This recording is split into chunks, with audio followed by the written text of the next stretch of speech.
Hello, in this tutorial I'm going to show you how to crochet with multiple yarns, which means more than 2 yarns, and in this example I'm using 3 yarns. The most I've ever tapestry crocheted with is 4 yarns, and I think it might get a bit bulky after that, your work, but there's no reason in principle why you couldn't crochet with as many yarns as you wanted.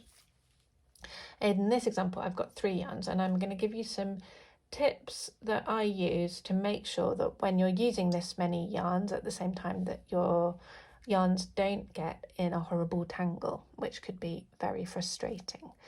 If you're new and haven't to tapestry crochet and haven't done it before, I'll pop a link below to my introduction to tapestry crochet tutorial, which shows you how to do tapestry crochet for someone who's never done it before. So have a watch of that first if that's you.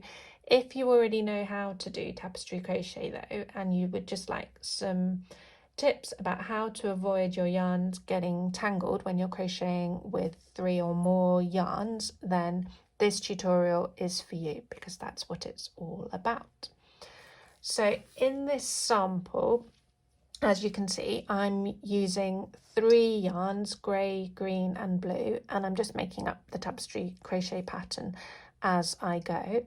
At the moment I'm crocheting with the grey yarn, and as you can see, the blue and the green yarn are running along the top of my work. I'm crocheting over them to cover them up as I go along until I need them again. Now the way that I make sure that my yarns don't get tangled is that I keep my yarns always in the same position, and I don't have to keep moving them around to untwist them. You just make sure you always keep them in the same place, pick them up from the same place and drop them in the same place. And I'll show you what I mean by that in a bit more detail in a moment. But so at the moment, when I'm crocheting, I've got the grey yarn at the back, the green yarn in the middle, and the blue yarn towards the front of my work.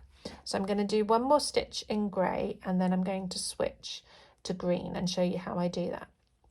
So as you all know, with tapestry crochet, you change colour in the final step of the stitch. So because I'm making treble stitches here, or double crochet in US terms, when I get to the final step where I've got 2 loops left on my hook, this is where I pick up the next yarn. Now I'm going to switch to green.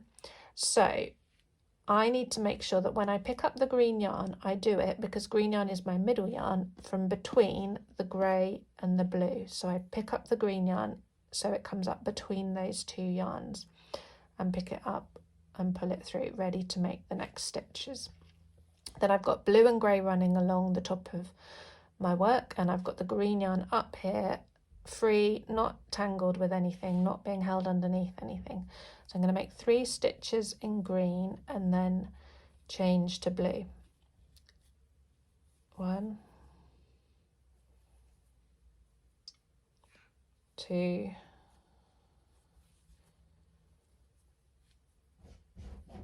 3.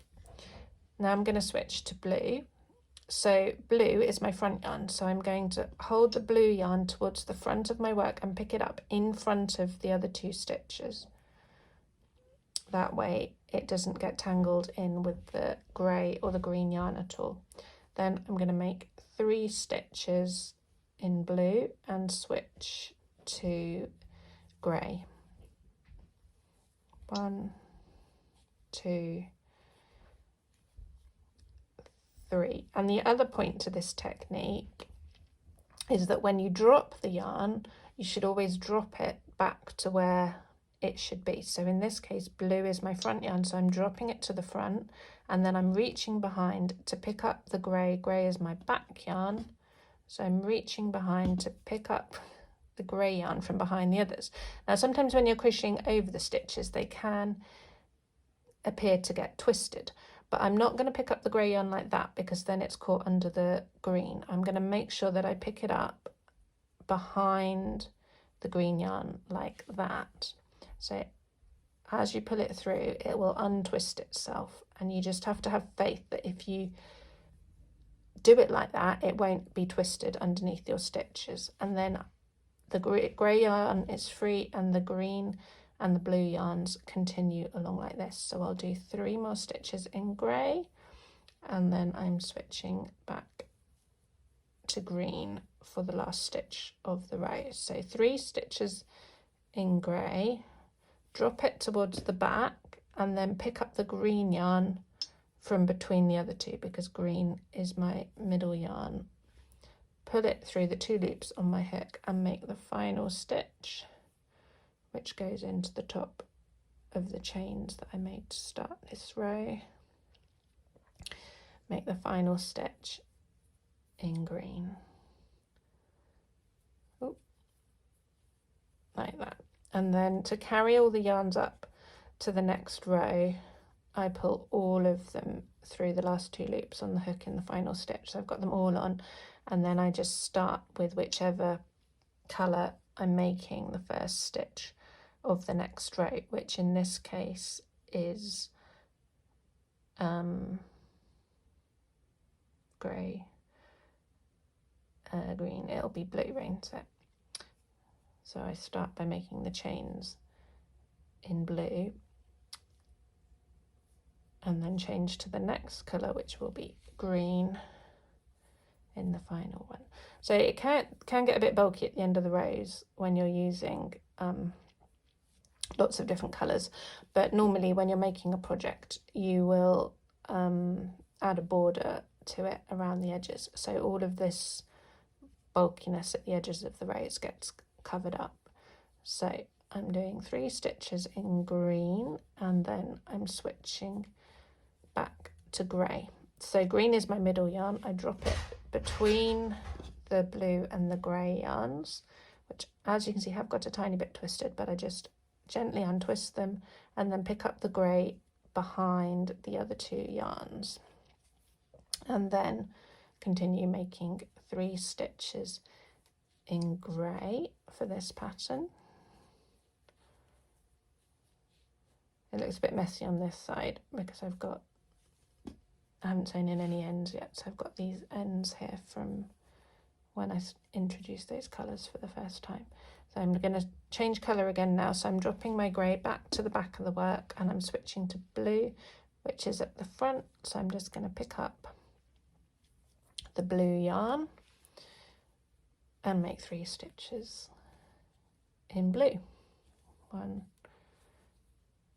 and I'll show you one more colour change, and then I think that's probably going to be enough. So now I'm switching to green, so I'm dropping the blue yarn to the front of the work, picking the green yarn up from between the grey and the blue, and then continuing in green. And if you make sure that you always drop your yarns back down to where you pick them up from, and pick them up from the correct relative position compared to the other yarns, then you will make sure that your yarns never get in a tangle. And you can happily crochet away with 3 or 4 or however many yarns you want. And the same principle applies even if you're just using 2 yarns. Have a 1 yarn that you're always dropping to the back and 1 that you're always dropping to the front, and they will never get in a tangle.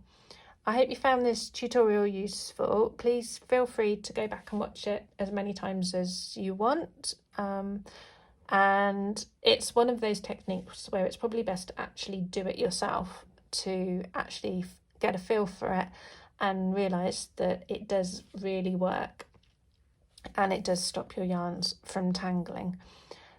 If you'd like to sign up to my mailing list, you can get 2 free tapestry crochet patterns, which do involve using multiple yarns at the same time, so they're a great way to have a go at this and test it out and find if it works. And if you've got any questions or comments or anything else, please just let me know in the comments below and I'll try to get back to you as soon as I can. So thank you very much for watching. I hope you found it helpful. Bye bye.